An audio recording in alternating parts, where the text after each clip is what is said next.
आप लोग को एक अवसर मिला है। हमारे शास्त्र में जीवन को 4 भागों में बांट दिया गया। पहला ब्रह्मचर्य, दूसरा गृहस्थ, तीसरा वानप्रस्थ और चौथा संन्यास। ये पूर्ण मानव जीवन की पूर्णता है। अब जब नींव ही ना होगी तो महल कैसे खड़ा हो जाएगा? मनुष्य जीवन की नींव है ब्रह्मचर्य। अब छोटे छोटे बच्चों में गंदी बातें आ गई हैं मोबाइल के कारण और कुसंग के कारण। हमारे सामने ऐसे ऐसे बच्चे हैं जो 12 वर्ष 13 वर्ष के हैं, वास्तव में मैथुन के शिकार हो गए, ये गलत आचरण में आ गए। तो अब उनका जीवन क्या खोखला हो जाएगा? जवानी आते आते वो अपने को खोखला कर देंगे। हमें लगता है कि जैसे पहले गुरुकुल जो होते थे तो उससे हमारे समाज का बहुत सुधार होता था कि बच्चे गुरुजी के यहाँ रहते थे तो वहाँ गुरुकुल में ब्रह्मचर्य की शिक्षा दी जाती थी। शास्त्रों का स्वाध्याय, त्रिकाल संध्या, तर्पण, बलि वैश्य देव, ये सब सिखाया जाता था जो हमारे धर्म का स्वरूप है। अब बचपन से जहाँ वो कुछ बोलना सीखते हैं तो ABCD सिखाई जाती है, आधुनिक शिक्षा सिखाई जाती है। आधुनिक शिक्षा बढ़िया है लेकिन आध्यात्मिक शिक्षा का सपोर्ट होते हुए, पर आध्यात्मिक शिक्षा का सपोर्ट बिल्कुल नहीं है।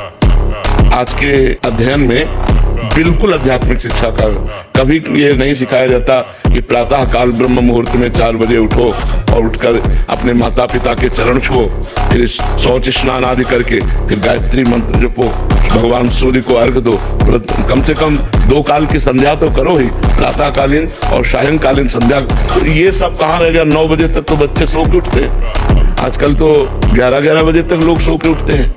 अगर बच्चों को जगाया जाए तो वो जगने के लिए तैयार नहीं। तो आध्यात्मिक सपोर्ट न होने के कारण हमारी प्रारंभिक दिनचर्या ही बिगड़ जाती है और कोई दिनचर्या नहीं तो आराधना, देव आराधना कैसे होगी? वीर ही हृदय को पुष्ट तथा कर्तव्यशील बनाता है। वीर से ही सर्वांग में जीवनी शक्ति संचालित होती है। जो वीरवान है, ब्रह्मचर्यवान है, वो बड़ा तेजस्वी होगा, मतलब आंतरिक उसकी स्फूर्ति बहुत होगी। वीर से ही मस्तिष्क शांत और विचार शक्ति संपन्न रहता है। ओवर थिंकिंग, जो निगेटिव चिंतन है, ये काटता है। जो ब्रह्मचर्य है वो गंभीरता और शांति प्रदान करता है। वीर से ही दृष्टि और श्रवण शक्ति स्थिर होती है। वीर से आपके जो वीरवान है उनकी ज्योति नेत्र की और उनकी श्रवण शक्ति बड़ी पुष्ट होगी। वीर से निर्भयता आती है, वीर से स्वतंत्रता आती है, वीर से उत्साह बढ़ता है। वीरवान साहसी होता है, वीरवान पराक्रमी होता है, वीरवान आलस्य रहित होता है, वीरवान को रोग दबा नहीं सकता, वीरवान निर्बल नहीं हो सकता, उसके अंदर आत्मबल होता है, कलुषता नहीं होती, दंभ नहीं होता, पाखंड नहीं होता, अज्ञान नहीं होता और अभिनय नहीं होता। वीरवान विनयी होता है। दुर्गुण दुराचार्य भाग जाते हैं जो ब्रह्मचर्य रहते हैं। जो वीरवान है वो हर कार्य की सिद्धि कर सकते हैं। जो ब्रह्मचारी है वो हर कार्य की सिद्धि कर सकते हैं। जो वीरवान है उससे पुष्ट और स्वस्थ संतान उत्पन्न होती है। जो वीरवान है वो सुंदर होगा, उसमें एक आकर्षण होगा, उसमें सभ्यता होगी, उसमें पवित्रता होगी, उसमें धैर्य होगा, उसमें पुण्य और सद्व्यवहार करने का स्वभाव होगा। वो जो कार्य करेगा वो पुण्यात्मक करेगा और सद्व्यवहार करेगा। कहने का सारांश है कि मनुष्य शरीर में वीर एक महाशक्ति है। जो इसका अधिक से अधिक संग्रह करता है वो उन्नति को प्राप्त होता है। बड़े बड़े वैज्ञानिकों का मत है कि सृष्टि के प्रत्येक पदार्थ में कोई ना कोई सार तत्व अवश्य होता है। उसी तरह मनुष्य के शरीर का एक सर्वोच्च सार तत्व है वीर। इसके बिना वो एक क्षण भी सक्रिय नहीं रह सकता।